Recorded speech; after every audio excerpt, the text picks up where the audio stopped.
नगरच्या पांजरपोळ संस्थेच्या दरवर्षीप्रमाणे सुरू असलेल्या हुरडा महोत्सवाला आजपासून सुरुवात होतीये। ग्रामीण भागातील नागरिकांसाठी हुरडा हा परिचयाचा होता, परंतु शहरी भागातील नागरिकांसाठी हुरड्याचा परिचय संस्थेनं करून दिला। आज आपण पाहतो की प्रत्येक गोष्टीमध्ये मनुष्य प्राणी हा इव्हेंट शोधण्याचा प्रयत्न करत असतो। त्याद्वारे वेगवेगळ्या पद्धतीने आनंद घेण्याचा प्रयत्न करतो।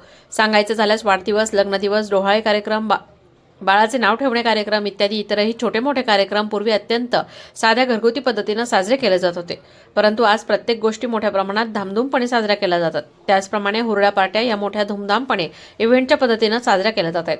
परंतु एवढं करूनही खरंच मनुष्य प्राणी सुखी समाधानी आहे का? तर नाही। आजच्या नोकरी व्यवसाय निमित्तानं, स्पर्धा, कामानिमित्त प्रवास, ट्रॅफिक, कामाचं टेन्शन या धावपळीच्या जीवनात मनुष्य प्राण्याला कुठेतरी निवांतपणा, स्वतःला वेळ द्यावा असा आस्वाद घेता मिळू शकतो। हा निवांतपणा संस्थेच्या हुरडा पार्टीच्या निमित्ताने गोमातेच्या सान्निध्यात आजच्या मोबाईल स्पर्धेच्या युगात आपण सर्व जुने खेळ विसरून गेलो, परंतु प्रत्येकाच्या मनात एक सुप्त इच्छा असते की जुने खेळ खेळावं, पुन्हा बालपणात जावं, रममाण व्हावं। आपल्या मुलांना मोबाईलपासून दूर करून आपण लहानपणी खेळलेले जुने खेळ त्यांना दाखवावे। तरी हे आपण संस्थेच्या हुरडा पार्टीच्या माध्यमातून पुन्हा अनुभव घेऊ शकतो। जुन्या पद्धतीच्या वेगवेगळ्या खेळ असतील, परंतु खरा बालपणाचा आनंद, निवांतपणा आपण अनुभवू शकतो व आपल्या बालपणात रमू शकतो। आज इतरत्र हुरडा पार्टीच्या निमित्तानं आधुनिक आत्मिक समाधान हे संस्थेच्या पारंपरिक हुरड्यातूनच घेता येऊ शकते।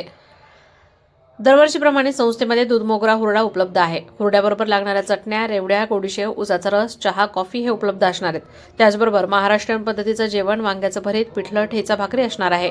तसेच मागणीप्रमाणे राजस्थानी दाळबाटीचं जेवण मिळणार आहे। नाश्त्यामध्ये भजे, उपमा, पोहे उपलब्ध होणार आहेत। तरी बुकिंगसाठी 0241 247 0932 247 1732 राजकुमार Pitale, mobile number 9822 29 48 31, Mahesh Munot, mobile number 94 20 63 92 30, Shailesh Gundecha 92 70 12 03 69 या नंबरवर संपर्क साधण्याचं आवाहन करण्यात आले। तरी याद्वारे आपणास आवाहन करण्यात येते की आज आपण वेळेअभावी, जागेअभावी, फ्लॅट सिस्टीममुळे जुने खेळ आपल्या मुलांबरोबर, नातवंडांबरोबर खेळू शकत नाही। बालपणीचे विटीदांडू, गोट्या, भोवरा, बॅडमिंटन, क्रिकेट, खो खो, पतंग इत्यादी खेळाचं साहित्य संस्था येथे उपलब्ध करून देणार आहे। आपल्या मुलांबरोबर, नातवंडांबरोबर खेळण्यासाठी संस्थेत यावं, बालपणात रममाण व्हावं, जुन्या आठवणींना उजाळा देत संस्थेतील लुसलुशीत गोड कोवळ्या हुरड्याचा आस्वाद घ्यावा व संस्थेच्या या गोसेवेच्या दिव्य कार्यात आपण आपला सहभाग नोंदवावा असं आवाहन करण्यात आलं। प्रतिनिधी विक्रम लोखंडे, अहिल्यानगर। पांजरापोळ गोरक्षण संस्थेतर्फे सर्व अहिल्यानगरकरांचं स्वागत। दरवर्षीप्रमाणे पांजरापोळ गोरक्षण संस्था हा हुरडा महोत्सव सुरू करत आहे। गेली 45 वर्ष झाली आहे। हा लहान प्रमाणात होता, त्यावेळी फक्त लोक हुरडा खायला यायचे, परंतु गेल्या अनेक वर्षात याचं स्वरूप आम्ही बदललेलं आहे। या ठिकाणी दूध मोगरा जातीचा हुरडा पूर्वी या ठिकाणी गुळभेंडी आणि साधा हुरडा दिला जायचा, परंतु गेल्या अनेक वर्षापासून संस्थेचे अध्यक्ष माननीय श्री हस्तिमल्ली मुनोत व कैलासवासी शांतीलालजी बोरा यांनी 1981 पासून हा हुरडा महोत्सव या ठिकाणी सुरू केलेला आहे। कालांतराने जशा जशा लोकांच्या आवडीनिवडी वाढत गेल्या, बदलत गेल्या, त्याप्रमाणे या ठिकाणी गेल्या जवळजवळ 10 वर्षापासून हुरड्याबरोबर भोजन, आपण त्याला गावचं भोजन म्हणूया, गावरान भोजन म्हणूया, पिठलं भाकरी, वांगे भरीत, मसाला कांदे, मटकीची भाजी हा गावरान मेनू या ठिकाणी ठेवण्यात आला आहे। त्याच्याबरोबरच जर डिमांड असेल तर राजस्थानी मेनू दाळबाटी तो सुद्धा देऊ।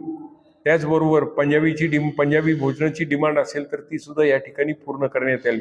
सकाळपासून नाश्त्यामध्ये पोहे, उपीट, मिसळ जी आपल्या नगरकरांना भयंकर आवडते अशी मिसळ, त्यानंतर त्याच्याबरोबर कांदा भजी, बटाटा भजी, बटाटे वडे म्हणजे वडापाव जे नगरनीच फेमस केलेले आहे गेल्या काही एक वर्षापूर्वी, त्याप्रमाणे दुपारी त्याच्याबरोबर आपल्या शेतातल्या ऊसाचा ताजा रस, इथलच्याच दुधाच्या चहा कॉफी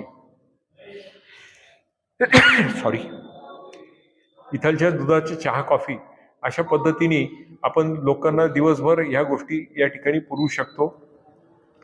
बाहेरगावची जी लोक येतात ते सकाळी नाश्त्यापासून जर आली तर त्यांना नाश्ता, त्याच्याबरोबर चहा, त्याच्यानंतर हुरड्याबरोबर लागणाऱ्या चटणी, रेवडी, गोडीशेव, दही हे सुद्धा उपलब्ध करून देतो। त्याच्यानंतर पॅकेजमध्ये ऊसाचा रस, त्याच्यानंतर दुपारचं जे भोजन आहे आणि त्यानंतर हायटी, त्याच्याबरोबर चहा, अशा प्रकारचं सकाळ ते संध्याकाळपर्यंत पॅकेजसुद्धा आपण या ठिकाणी देऊ. बाहेरगावची येणारी लोक जे आहेत ते आपल्याकडनं पॅकेजेस घेत असतात, परंतु गावातली लोक येतात ती डबे घेऊन येतात, त्यांना सुद्धा आम्ही कुठल्याही प्रकारची मनाई या ठिकाणी करत नाही. ते त्यांचा मनसोक्त आनंद घेतात. या ठिकाणी ह्या वर्षीपासून एक नवीन संकल्पना मी आणलेली आहे या ठिकाणी मुलांसाठी, कारण पालकांनाही वेळ नाही आहे आणि मुलांनाही वेळ नाही आहे, त्यांच्या मोबाईलमधनं ते बाहेर येत नाही आहे. दिवसभर जर इथं आले तर त्यांनी वारंवार पालकांना या ठिकाणी आणावं. यासाठी विटीदांडू, लगोऱ्या, भोवरे, गोट्या, पतंग ह्यासारखे खेळसुद्धा आम्ही या ठिकाणी उपलब्ध करून देण्याचा प्रयत्न करत आहोत. पॅकेज नाही अजून हे केलेलं नाही आहे, परंतु दरवर्षी हुरडा आपण गेले 3-4 वर्षापासून त्याचा दर भाजलेला 450 रुपये ठेवला होता. तो यावर्षी खर्च वाढल्यामुळे 500 रुपये किलो ठेवलेला आहे. कच्चे दाणे 1 किलो, त्याचा दर 400 रुपये ठेवलेला आहे. आपण सर्वांनी ह्या उपक्रमाला जास्तीत जास्त प्रसिद्धी देऊन स्वार्थानी परमार्थ साधण्यासाठी लोकांना उद्युक्त करावं. कारण की आपण खाल्लेल्या हुरड्याचे जे ताटवे असतात ते जनावरांच्या चाऱ्यासाठी जातात. एक महत्त्वाची गोष्ट अशी आहे, बाकी ठिकाणबद्दल मी बोलत नाही, परंतु या ठिकाणी ज्यावेळी सकाळी 9-10ला लोक हुरडा खायला येतात त्यावेळी ताजी कंस शेतातनं तोडून आणलेली असतात. कारण आपल्याकडे आपण 14 ते 15 एकरवरती फक्त दूध मोगरा हुरडा उत्पादित करत असतो. त्याच्यानंतर दुपारच्या सत्रामध्ये, कारण कणसे वाळून खराब होऊ नयेत म्हणून दुपारच्या सत्रामध्ये पुन्हा 1 वाजता कंस तोडून आणली जातात आणि ती पुरवली जातात. आणि परत संध्याकाळच्या सत्रासाठी दुपारी 3 नंतर आपण पुन्हा कणसे तोडून आणतो. आणि अशा प्रकारे सकाळी 9-9:30ला सुरू केलेला उपक्रम संध्याकाळी 7-7:30 पर्यंत आपण या ठिकाणी राबवतो. बाहेरगावचे जे लोक आहेत ते त्यांचं बुकिंग करून येऊ शकतात. आम्ही प्रेस नोटमध्ये आपल्याला आमच्या इथलचे जे संपर्क नंबर दिलेले आहेत ते सुद्धा संपर्क नंबर आपण त्या ठिकाणी डिस्प्ले करा, म्हणजे त्या ठिकाणी येणाऱ्या लोकांना, बाहेरगावच्या लोकांना ते नंबर उपलब्ध होतील आणि त्यावर ते त्याप्रमाणे बुकिंग करून या ठिकाणी येतील. मी पुनश्च एकदा आपण सर्व पत्रकार बंधूंचे आभार मानतो की आपण दरवर्षी आमच्या या उपक्रमास छायाचित्रकार, पत्रकार, तुमच्या दूरचित्रवाहिनी आपण ज्या पद्धतीने आमच्या उपक्रमाला प्रसिद्धी देता तशीच प्रसिद्धी आपण कायम देत राहाल. यामागे आपण देत राहिलेला आहात, पुढे आपण द्याल. संस्थेवरचं प्रेम आपण द्विगुणित करा आणि आम्हाला सहकार्य करा. धन्यवाद.